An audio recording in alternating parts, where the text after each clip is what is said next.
ہم میں سے بہت سے لوگ آیت الکرسی پڑھتے تو ہیں لیکن بغیر سمجھے، بغیر جانے کہ یہ آیت بتاتی کیا ہے تو یہ ایک آیت، لیکن اس کی فضیلت کے بارے میں بہت سی احادیث وارد ہوئی ہیں۔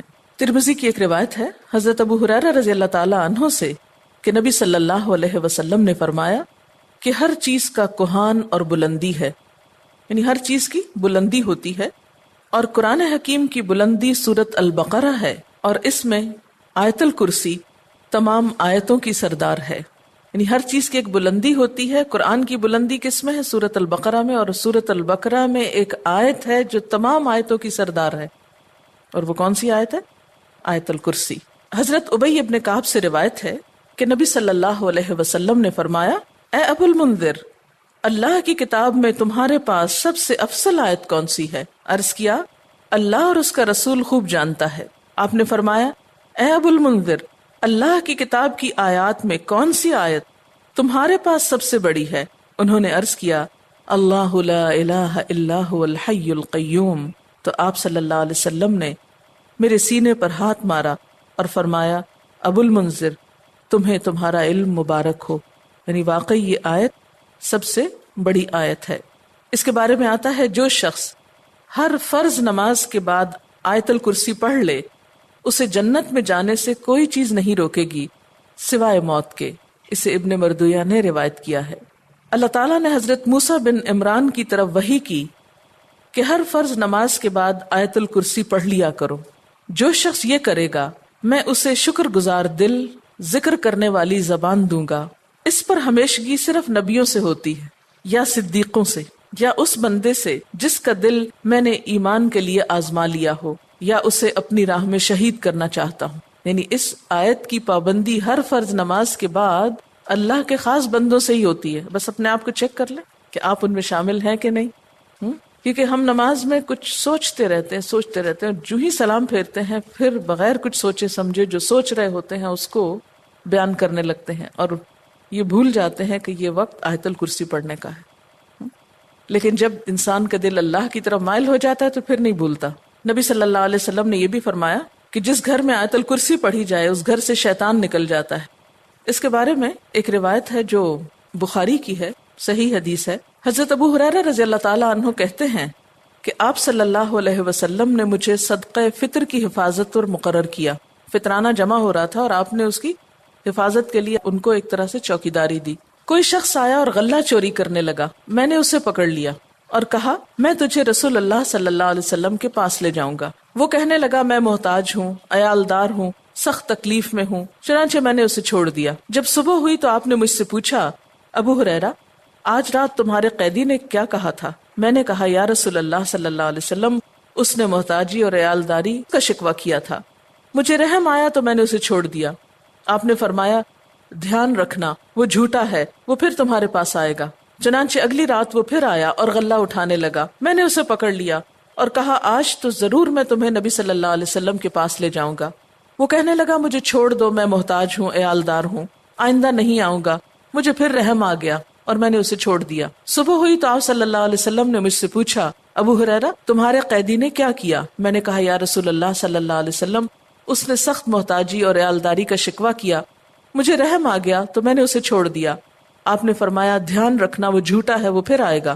چنانچہ تیسری بار میں طاق میں رہا، وہ آیا اور غلہ سمیٹنے لگا۔ میں نے کہا، اب تو میں تمہیں ضرور آپ صلی اللہ علیہ وسلم کے پاس لے جاؤں گا، اب یہ تیسری بار ہے۔ تو ہر بار یہی کہتا ہے کہ پھر نہ آؤں گا، مگر پھر آتا رہا۔ اس نے کہا، مجھے چھوڑ دو، میں تمہیں چند کلمے سکھاتا ہوں جو تمہیں فائدہ دیں گے۔ میں نے کہا، وہ کیا ہیں؟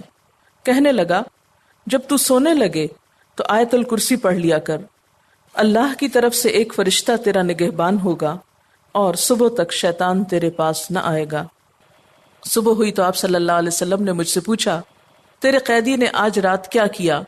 میں نے آپ صلی اللہ علیہ وسلم کو ساری بات بتلا دی تو آپ صلی اللہ علیہ وسلم نے فرمایا، اس نے یہ بات سچی کہی، حالانکہ وہ جھوٹا ہے۔ پھر آپ نے مجھ سے کہا، ابو ہریرہ، جانتے ہو 3 راتوں سے کون تمہارے پاس آتا رہا ہے؟ میں نے کہا، نہیں۔ آپ صلی اللہ علیہ وسلم نے فرمایا، وہ شیطان تھا جو انسانی شکل میں آ رہا تھا۔ اچھا، آپ نے دیکھا ہوگا کہ بعض لوگ اس بات کی شکایت کرتے ہیں کہ ان کے پیسے لاکر میں سے اور تالے میں سے چوری ہو جاتے ہیں. ایک ایسی جگہ سے ان کے پیسے چرائے جاتے ہیں کہ جس کی چابی ان کے سوا کسی اور کے پاس نہیں. یہ بھی احتمال ہو سکتا ہے کہ اسی قسم کا کوئی شیطان آ کر ایسی حرکت کرتا ہو. تو اس کا حل یہی ہے کہ انسان سونے سے پہلے آیت الکرسی پڑھ کر چاروں طرف پھونک مارے تو پھر حفاظت ہو جاتی. آپ گھر سے نکلنے لگے یا ایسے اپنے لاکر کو لاک کرنے لگے تو آیت الکرسی پڑھ کر اس پر پھونک مار دے تو اللہ تعالیٰ ایک چوکیدار مقرر کر دیں گے، ایک فرشتے کو، پھر کوئی نہیں چرا سکے گا اس کو. تو بہرحال آیت الکرسی جو ہے یہ بہت ہی فضیلت والی آیت ہے. چلیے اب دیکھتے ہیں کہ اس آیت میں ہے کیا. اللہ لا الہ الا ہو، اللہ تعالیٰ اس کے سوا کوئی الہ نہیں. الہ کون ہوتا ہے؟ اس کا معنی عام طور پر معبود کیا جاتا ہے، لیکن بنیادی طور پر الہ کا معنی ہوتا ہے خالق، رازق، مالک، حاجت روا، مشکل کشا، عبادت کے لائق. ظاہر ہے جس نے پیدا کیا، جو روزی دیتا ہے، وہی مالک ہونے کا حقدار ہے. پھر جو ہماری حاجتیں پوری کرتا ہے، جو ہماری مشکلیں آسان کرتا ہے، وہی اس لائق ہے کہ ہم اس کی عبادت بھی کریں. تو اللہ لا الہ الا ہو، اللہ تعالیٰ وہی عبادت کے لائق ہے. الحی القیوم، زندہ ہے، قائم رہنے والا ہے، دوسروں کو قائم رکھنے والا ہے. لا تأخذہ سنۃ ولا نوم، نہ اس کو اونگ آتی ہے اور نہ نیند آتی ہے. لہ ما فی السماوات وما فی الارض، اسی کے لیے ہے جو آسمانوں میں ہے اور جو زمین میں. من ذا الذی یشفع عندہ الا باذنہ، کون ہے جو اس کے پاس سفارش کر سکے مگر اسی کے اذن سے. یعلم ما بین ایدیہم وما خلفہم، وہ جانتا ہے جو ان کے آگے ہے اور جو ان کے پیچھے ہے. ولا یحیطون بشیء من علمہ الا بما شاء، اور وہ اس کے علم میں سے کسی چیز کا احاطہ نہیں کر سکتے مگر جو وہ خود چاہے. پھر فرمایا وسع کرسیہ السماوات والارض، وسیع ہے اس کی کرسی آسمان و زمین پر. ولا یؤودہ حفظہما، اور نہیں تھکاتی اس کو ان دونوں کی حفاظت. وہو العلی العظیم، اور وہ بلند ہے، بہت بڑا. یہ ہے اللہ تعالیٰ کا تعارف. کیا؟ نمبر 1، اس کے سوا کوئی الہ نہیں. نمبر 2، وہ زندہ ہے. نمبر 3، قائم رہنے والا ہے، قائم رکھنے والا ہے. نمبر 4، اس کو نیند اور اونگ نہیں آتی. نمبر 5، آسمان و زمین کا مالک وہی ہے. نمبر 6، اس کے پاس کسی کی سفارش کام نہ کرے گی مگر اسی کی اجازت کے ساتھ، یعنی سارا اختیار قیامت کے دن اسی کے پاس ہوگا. نمبر 7، انسانوں کے سامنے اور انسانوں کے پیچھے، یعنی ان کا ماضی اور مستقبل سب کا علم وہ رکھتا ہے. نمبر 8، اس کے علم میں سے کوئی کچھ نہیں لے سکتا مگر جتنا وہ چاہے، یعنی اللہ کے علم جیسا علم کسی اور کا نہیں. نمبر 9، اس کی حکومت، قدرت، عظمت، اقتدار یا علم آسمان و زمین پر محیط ہے، چھایا ہوا ہے. اور نمبر 10، ان دونوں کی حفاظت اس کے لیے کچھ مشکل کام نہیں. نمبر 11، وہ بہت بلند، بہت عظیم ہے.